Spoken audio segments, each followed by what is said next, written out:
చేస్తున్నారు. ఇప్పుడు ఏమవుతుంది, సడన్గా హైడ్రాన్ మేము మాసంటోళ్ళం తిట్టగానే పోయి ఆడ పేదవాళ్ళ గుడిసెలు కూడా కొడతారు.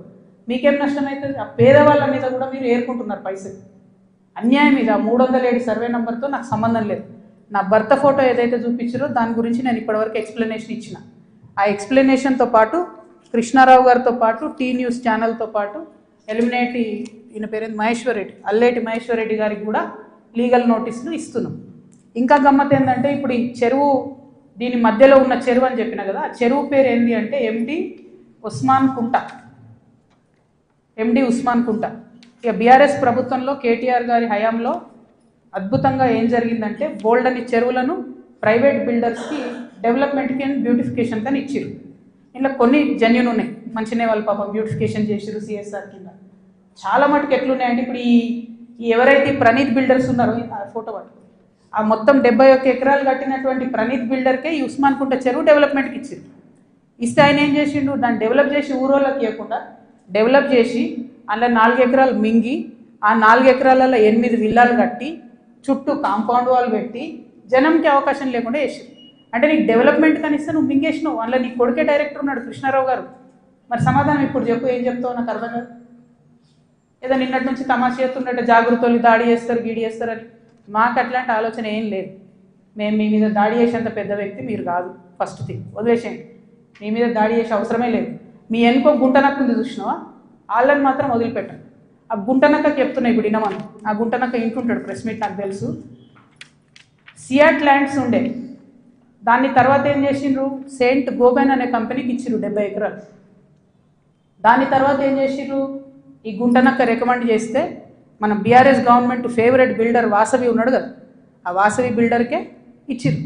అయితే ఒక అధికారి దానిలో చాలా కీలక పాత్ర. ఆ అధికారి ఇప్పుడు ఈ గవర్నమెంట్లో కూడా కీలకంగా ఉన్నాడు. కానీ ఖచ్చితంగా ఆ సెయింట్ గోబెన్ ల్యాండ్కి సంబంధించి ఆ అధికారి పేరు, నేను చెప్పే గుంటనక్క గారి పేరు 2 కలిపి నేనే ఇస్తా. విజిలెన్స్కి ఇస్తా, ఈడీకి ఇస్తా, సిబిఐకి ఇస్తా.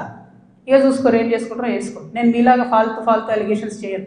నా భర్త ప్రైవేట్ ల్యాండ్లో వ్యాపారం చేసిండు. ఏ రియల్ ఎస్టేట్లో ఉన్న వ్యక్తి అయినా చేస్తాడు. మేమెన్నడూ ప్రభుత్వ భూమి జోలికి పోలేదు. ప్రభుత్వానికి ప్రజలకు నష్టమయ్యే ₹1 పని కూడా మేము చేయలేదు.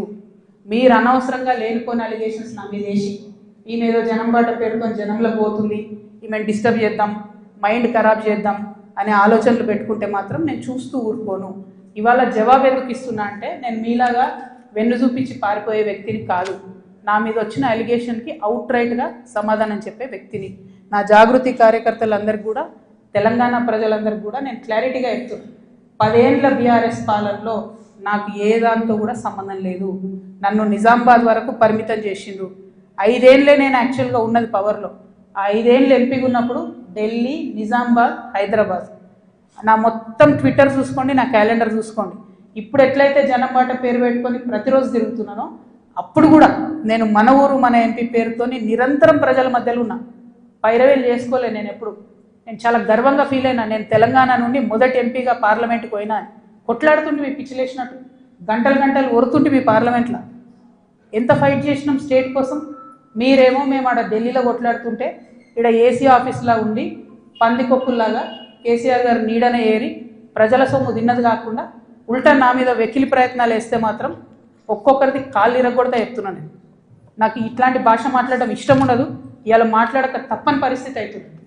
లేనిపోని అంటగట్టకండి. 10 ఏళ్లలో ఎన్నడూ ఎవరు గవర్నమెంట్లో నా భర్త పేరు వినలేదు. ఇవాళ మీరు ఆయన మీద అలిగేషన్ చేస్తున్నారు. ఆయన ఫోన్ ట్యాప్ చేస్తారు, సిగ్గుండాలి.